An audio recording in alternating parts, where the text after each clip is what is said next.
रविवार संध्याकाळची वेळ होती. तसं शांत होतं. फार वाहनही नव्हती.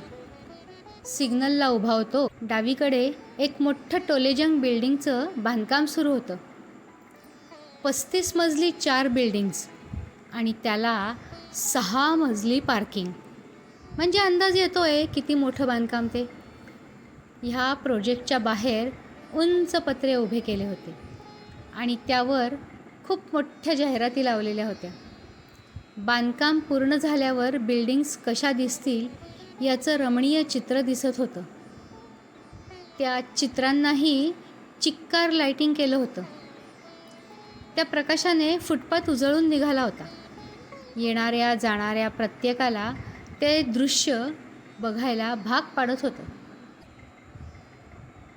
मी त्या जाहिरातीत रमून गेलो असताना शेजारी ॲक्टिवा थांबली. एक जोडपं होतं. आज रविवार आहे, सुट्टीचा वार. छान आवरून ती त्याला रेलून बसली होती. दोन्ही हात त्याच्या खांद्यावर होते. सिग्नलला थांबल्यावर साहजिकच त्याही दोघांचं लक्ष त्या अवाढव्य जाहिरातीकडे गेलं. तिने त्याला विचारलं, कसलं भारी घर असेल ना? काय किंमत असेल रे? तो सहज म्हटला, असेल 4 कोटी. त्यावर ती म्हटली, बाप रे, किती महाग आहे ना? पण सगळे फ्लॅट्स बुक झाले असतील का रे? तो म्हटला, काही कल्पना नाही ग, पण असं का विचारतेस? आपल्याला काय करायचं? ती म्हटली, किती छान असेल ना ही सोसायटी. खूप मोक्याच्या जागी आहे. खूप लोक राहतील. सगळे उत्सव छान साजरे होतील. प्रतिष्ठा असेल सगळ्याला. आणि मला खूप मैत्रिणी मिळतील. तो मागे वळून इतकंच म्हटला आणि सिग्नल सुटला. ती त्या बिल्डिंगमध्येच गुरफटून गेली होती. मागे वळून त्या जाहिरातीकडे बघत होती. हे त्याला साईड मिररमध्ये नीट दिसत होतं. 200 मीटरवर दुसरा सिग्नल होता आणि आता मला उत्सुकता लागली होती की तो तिला काय सांगतो. सिग्नलला पुन्हा ते जोडपं माझ्या शेजारी येईल असं मी केलं. तिच्या मनातला प्रश्न त्याला कळला होता आणि तो प्रश्न तिने विचारायच्या आत तो म्हटला, मला समजलं आहे ग, तुझ्या मनात ते घर अगदी घर करून बसलं आहे. जागा, प्रोजेक्ट, बांधकाम, society, playground, club house, garden, swimming pool, हे सगळं खरंच खूप सुंदर होईल, हे खरं आहे. पण आज आपण भाड्याच्या घरात राहतोय. काही काळाने आपण आपलं स्वतःचं घर घेऊ. एकदम उडी घेऊन कदाचित 2 बेडरूममध्येही जाऊ. पण त्याची किंमत त्या भागानुसार बदलते.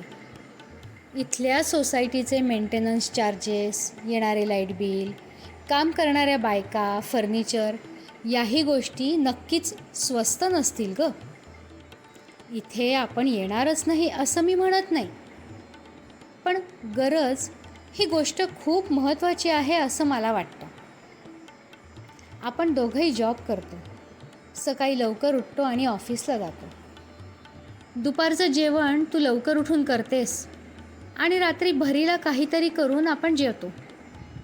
TV बघतो, झोपतो.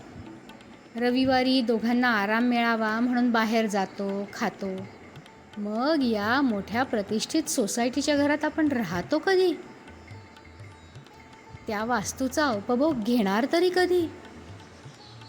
लहान स्वप्न बघू नयेत हे बरोबर, पण आकाशात भरारी मारताना पंखांचं बळ तपासून तर पाहायला पाहिजे ना. आणि सगळ्यात महत्त्वाची गोष्ट, आपलं गावाला घर आहे. ते या फ्लॅटपेक्षा कितीतरी मोठं आहे. आपल्या हक्काचं आणि मालकीचं. नुसतं झाडायचं म्हटलं तरी 2 गडी लागतात. या उत्तराने तिच्या चेहऱ्यावर समाधान झळकलेलं मी पाहिलं आणि ते बघून मला खूप बरं वाटलं. सिग्नल सुटला आणि आमच्या दिशा वेगळ्या झाल्या. मोठं घर घ्यायचं आहेच, पण ते झालंय असं की रेल्वे सुटणार आहे त्या गाडीत आपण बसायचं की नाही, म्हणजे पुढची गाडी असेल की नाही यापेक्षा याच गाडीत बसा. बँक, लोन, रिपेमेंट या चक्रात माणूस अडकून जातो. पण म्हणूनच पाय किती पसरायचे हे अंथरुणाचा अंदाज घेऊनच. अशी ही मोठी कॉम्प्लेक्स माणसाला कॉम्प्लेक्स देऊन जातात हे मात्र अगदी खरं. लेखक पराग दामले, वाचक स्वर मीनल कुसूरकर.